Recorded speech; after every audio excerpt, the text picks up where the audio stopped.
Failure is a quick teacher. Once you know something doesn't work, it's only natural to move on to the next idea. It's also a significant motivator. Giving up after a loss is a bummer. So psychologically, the only way to feel better is to try again. With that said, not all challenges are meant to be overcome. Sometimes the developer intentionally throws in a sequence they expect the player to fail. Why would somebody create an unsolvable puzzle in an experience ostensibly designed to be figured out? Well, the sequence may be a subtle hint about situations to approach cautiously, only when well equipped, or to outright avoid. It may be foreshadowing of things to come, reverse psychology to force the player to focus, or it could always be part of a greater narrative where things need to change before they can get better.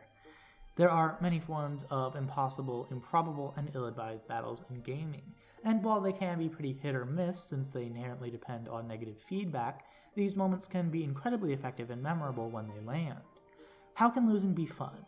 What happens when the player wins a fight they're supposed to lose? And how can a game design a bad situation while remaining both fair to the player and satisfying mechanically? Sometimes a perceived failure is just what the player needs to get into the right mind place, but how can an unwinnable fight keep a player invested? Shadow of the Colossus uses an unavoidable instant kill at the end of every boss, so it can maintain an overall sense of hopelessness even after Wander triumphs over a spectacular boss fight. The player easily could have felt like a mega badass for taking down all these giant monsters, but that tiny bit of failure manages to keep the player feeling like an underdog for the run of the game. With that said, a fight with no variability isn't all that interesting, and these sequences can easily be done in a way that just isn't fun, especially on repeat playthroughs. The initial fights with Seath the Scaleless and Jetstream Sam teach the player that they're not ready to fight this foe narratively, but there's not much gameplay actually occurring after that first lesson in futility. What happens when the player has already learned their lesson and is actually skilled enough to win a fight they're supposed to lose? For example, the Asylum Demon from Dark Souls is a rough fight for new players that precedes any practical weapons and which dishes out harsh punishments for failing a dodge. But since that life bar is real, a good player can go man mode and win this fight. It's impressive just from a conceptual standpoint because it serves an important purpose while also being able to determine when it's not needed. But this type of sequence runs into a unique problem. Since the player deals so little damage and since the boss deals so much, it becomes tedious to whittle down this life bar while dodging slow, predictable, boring attacks. It's satisfying to beat this encounter because you know you're not supposed to, but outside of that context, it's just not very fun.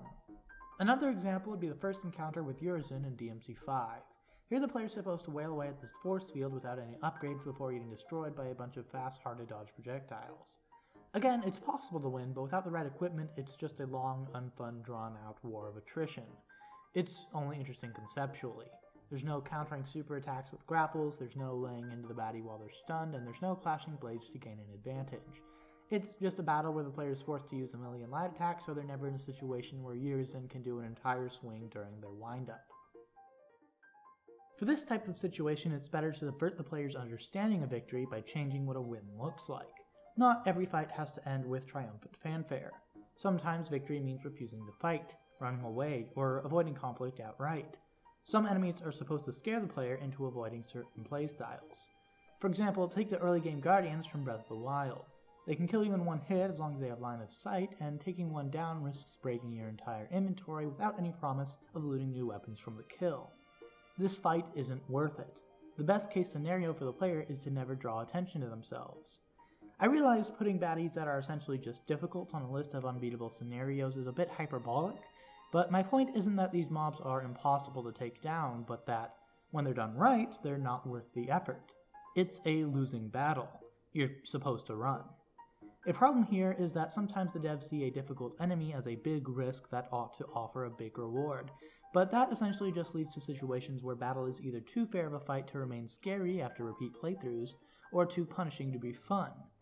They feel like a slog to overcome since you just want what they're hiding.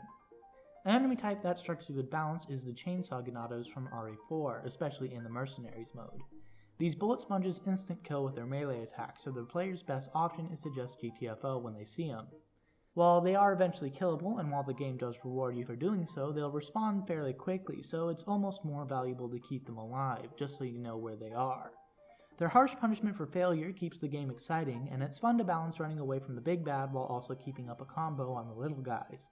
They manage to be scary without being unfun to fight, which, come to think of it, is a microcosm of the whole game, really. The last type of no-win scenario we're going to take a look at is the inevitable eventuality of death. Here the end goal, again, isn't to win, but to lose as gracefully as possible. You can find this most commonly in games from the arcade era, or sometimes in challenge modes or time attacks. Here victory is defined by getting the best score before getting your ass handed to you, living the longest time before getting your ass handed to you, or defeating the most enemies before getting your ass handed to you. One great example would be Atari's Missile Command, where the player must hold out as long as possible against an unending gauntlet of airstrikes. Not only does it manage to be fun and replayable, but also dynamically creates dark, feel-bad Ludo narratives where the player has to weigh the pros and cons of protecting military versus civilian lives, ration out anti-ballistic missiles, and confront the sheer terror of nuclear warfare. It manages to say all that with so little, thanks largely to the fact that the only winning move is not to play.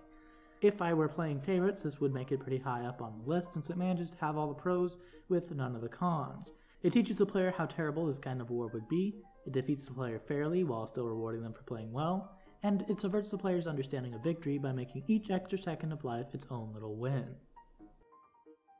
A defeat can make someone stronger, an unfair fight can hide a lesson, a win can look like a loss, and a guaranteed failure can still be mechanically satisfying. Failure and negative feedback is a powerful tool when used correctly, and it's a key ingredient in horror, tragedy, and, by extension, catharsis. Since success is a stepping off point, it's actually more important to get negative feedback in the process of losing right in a game than it is to bounce for the right solution. Despite the way we phrase things, the real game over is when we win. We're only playing the game as long as we're losing. Figuring out the right solution is a process of trying the wrong one, eating shit, and reassessing the situation until things finally click.